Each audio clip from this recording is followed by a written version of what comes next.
Hi, welcome back to English council. ഇന്ന് നമ്മൾ പഠിക്കാൻ പോകുന്നത് പ്രിപ്പോസിഷൻസിലെ പുതിയൊരു ടോപ്പിക്കാണ്, വിത്ത്. വളരെ എളുപ്പമുള്ളൊരു ടോപ്പിക്കും കൂടെയാണ്. നമ്മൾ കഴിഞ്ഞ ക്ലാസ്സുകളിൽ ഇൻ, അറ്റ്, ഓൺ എന്നുള്ള പ്രിപ്പോസിഷനുകൾ വളരെ ഡീറ്റെയിൽഡ് ആയിട്ട് പഠിച്ചു. അതൊക്കെ കുറേ ദൈർഘ്യമുള്ള, കുറേ വലിപ്പമുള്ള ക്ലാസ്സുകളായിരുന്നു. കാരണം അതിൻ്റെയൊക്കെ ഉപയോഗങ്ങൾ ഒരുപാടുള്ളതും കൊണ്ട് തന്നെ. പക്ഷെ ഇനിയുള്ള പ്രിപ്പോസിഷൻസ് ഒക്കെ നമുക്ക് കുറച്ച് ഉപയോഗങ്ങൾ കുറവുള്ളതാണ്. അതുകൊണ്ട് തന്നെ നമുക്കിതൊക്കെ ചെറിയ ചെറിയ ടോപ്പിക്സും ചെറിയ ചെറിയ ക്ലാസ്സുകളായിട്ട് പൊക്കോഴും. അതുകൊണ്ട് നേരത്തെ പഠിച്ച ക്ലാസ്സിൻ്റെ അത്രയും ഭാരമുള്ള ക്ലാസ്സുകളല്ല ഇവ. ഓക്കെ, അപ്പോൾ നമ്മൾ ഇന്ന് പഠിക്കാൻ പോകുന്ന വിത്ത് എന്നുള്ള പ്രിപ്പോസിഷനാണ്. ഉള്ള, കൊണ്ട് എന്നൊക്കെ പറയാൻ വേണ്ടി നമ്മൾ മലയാളത്തിൽ കൊണ്ട് അല്ലെങ്കിൽ ഉള്ള എന്നൊക്കെ ആ ഒരു മീനിങ്സ് ഒക്കെ വരുന്ന ഒരു പ്രിപ്പോസിഷനാണ് വിത്ത് എന്ന് പറയുന്നത്. ഓക്കെ, നമുക്ക് ഏതായാലും വിത്ത് ഉപയോഗിക്കുന്ന സാഹചര്യങ്ങൾ നോക്കാം. ആദ്യത്തെ സാഹചര്യമാണ് to denote the instrument with which. നമ്മൾ ഏതൊരു ഇൻസ്ട്രുമെന്റും കൊണ്ടാണ് അല്ലെങ്കിൽ ഏതൊരു സാധനം കൊണ്ടാണ് ഒരു കാര്യം ചെയ്യുന്നത്, എന്ത് കൊണ്ട്. അപ്പം കൊണ്ട് എന്ന് പറയുന്ന, നമ്മൾ കൊണ്ട് എന്ന് പറയില്ലേ, അപ്പൊ അങ്ങനെ ഉപയോഗിക്കുന്ന ഒരു വാക്കാണ് മലയാളത്തിൽ കൊണ്ട് എന്ന് പറയുന്നതിന് പകരം വിത്താണ് ഉപയോഗിക്കുന്നത്. ഈ എക്സാമ്പിൾ നോക്കുമ്പോൾ നിങ്ങൾക്ക് മനസ്സിലാകും. He cut the wood with an axe. അപ്പം അവൻ വുഡ് മുറിച്ചത്, അവൻ തടി മുറിച്ചത് എന്തുകൊണ്ടാണ്? ആക്സ് കൊണ്ട്, കോടാലി കൊണ്ട്. അപ്പൊ ഞാൻ വിത്ത് ആൻ ആക്സ് എന്നാണ് പറയുന്നത്. വിത്ത് ആണ്, ആക്സ് കോടാലിയും കൊണ്ട് എന്ന് പറയുന്നതിന് വിത്താണ് ഉപയോഗിക്കുന്നത്. അപ്പൊ നമ്മൾ എന്തെങ്കിലും ഒരു സാധനം കൊണ്ട് ആണ് എന്തെങ്കിലും ഒരു കാര്യം ചെയ്യുന്നതെങ്കിൽ കൊണ്ട് എന്ന് പറയാൻ വേണ്ടി വിത്താണ് ഉപയോഗിക്കണ്ടേ. He cut the wood with an axe. അവൻ മരം മുറിച്ച്, ഈ കട്ട് വുഡ് അല്ലപ്പോ തടി മുറിച്ചത് കോടാലി കൊണ്ടാണ്, കോടാലിയും കൊണ്ട്, അതാണ് വിത്ത്. രണ്ടാമത്തെ sentence, he killed the snake with a stick. അപ്പൊ ഹി കിൽഡ് ദ സ്നേക്ക്, അവൻ പാമ്പിനെ കൊന്നു വടിയും കൊണ്ട്, സ്റ്റിക്കും കൊണ്ട്. അപ്പം സ്റ്റിക്കും കൊണ്ട് എന്ന് പറയുന്നത് വിത്താണ് ഇവിടെ. ഓക്കെ, അപ്പം ഇവിടെ അൻ വന്നതും ഇവിടെ എ വന്നതും എന്താ നിങ്ങൾക്ക് അറിയാലോ. നമ്മൾ നേരത്തെ ആർട്ടിക്കിൾസിൽ പഠിച്ചിരുന്നു. ഡൗട്ട് ഉണ്ടെങ്കിൽ എ ആൻഡ് ഉപയോഗിക്കുന്ന ആർട്ടിക്കിൾസിന്റെ വീഡിയോ ഒന്നുകൂടെ പോയി കാണുക. കാരണം ഇവിടെ എ വന്നത് കൊണ്ടാണ് നമുക്കതൊരു വവൽ സൗണ്ട് ആണ്, ആ സൗണ്ട് ആണ്. ഇവിടെ സാ സൗണ്ട് ആണ്, അതുകൊണ്ടാണ് എ വന്നത്. ഓക്കെ, ശരി.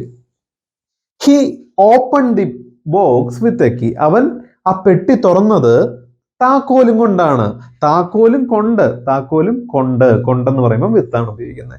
അപ്പോൾ എന്തെങ്കിലും ഒരു സാധനം കൊണ്ടാണ് നമ്മളൊരു കാര്യം ചെയ്യുന്നതെങ്കിൽ ഒരു ഇൻസ്ട്രുമെന്റും കൊണ്ട്, ആ ഇൻസ്ട്രുമെന്റിന്റെ പേരിന്റെ മുമ്പായിട്ട് നമുക്ക് ഉപയോഗിക്കാം വിത്ത്. ക്ലിയർ അല്ലേ? ഇനി നമുക്ക് നോക്കാം സെക്കൻഡ് സിറ്റുവേഷൻ.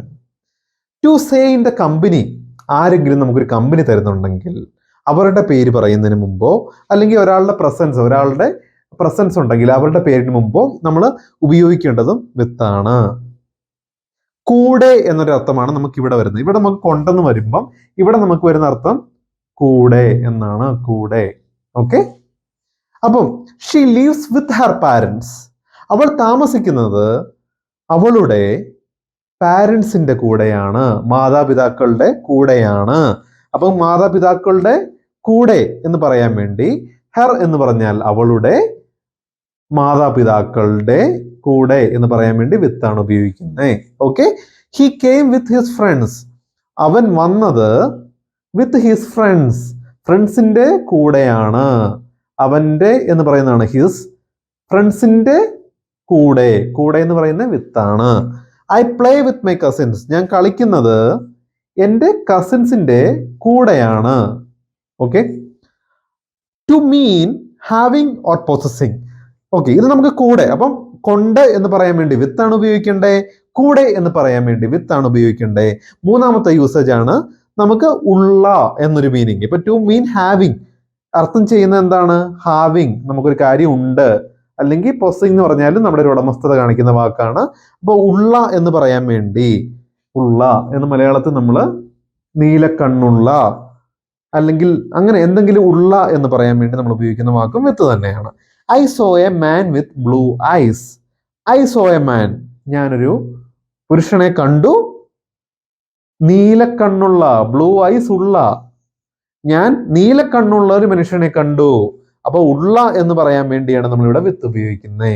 ഞാൻ നീലക്കണ്ണുള്ള വിത്ത് ബ്ലൂ ഐസ്, നീലക്കണ്ണുള്ള വിത്ത് ബ്ലൂ ഐസ്. ഓക്കെ, അപ്പം നമ്മൾ 3 രീതിയിലാണ് വിത്തിന്റെ ഉപയോഗം വരുന്നത്. ഒന്ന്, കൊണ്ട് എന്ന് പറയാൻ വേണ്ടി വിത്ത് ഉപയോഗിക്കുന്നു. രണ്ടാമത് കൂടെ എന്ന് പറയാൻ വേണ്ടി വിത്ത് ഉപയോഗിക്കുന്നു. മൂന്നാമത് ഉള്ള എന്ന് പറയാൻ വേണ്ടിയും വിത്ത് ഉപയോഗിക്കുന്നു. ഇതൊക്കെ നമുക്ക് വിത്തിന്റെ ഉപയോഗങ്ങളാണ്. നമ്മൾ പ്രാക്ടിക്കൽ ലൈഫിൽ വിത്ത് ഉപയോഗിക്കേണ്ട സാഹചര്യങ്ങളാണ്. ഞാൻ പേന കൊണ്ടെഴുതി, I wrote with a pen. ഞാൻ എൻ്റെ കൂട്ടുകാരൻ്റെ കൂടെ പോയി, I went with my friend. വിത്താണ്.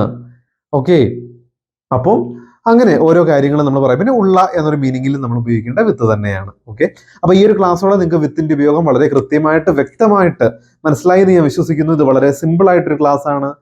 നമുക്ക് അടുത്ത ക്ലാസ്സിൽ വീണ്ടും അടുത്ത പ്രൊപ്പോസിഷനായ 4 ആയിട്ട് കണ്ടുമുട്ടാം. So see you in the next class. Till then bye by.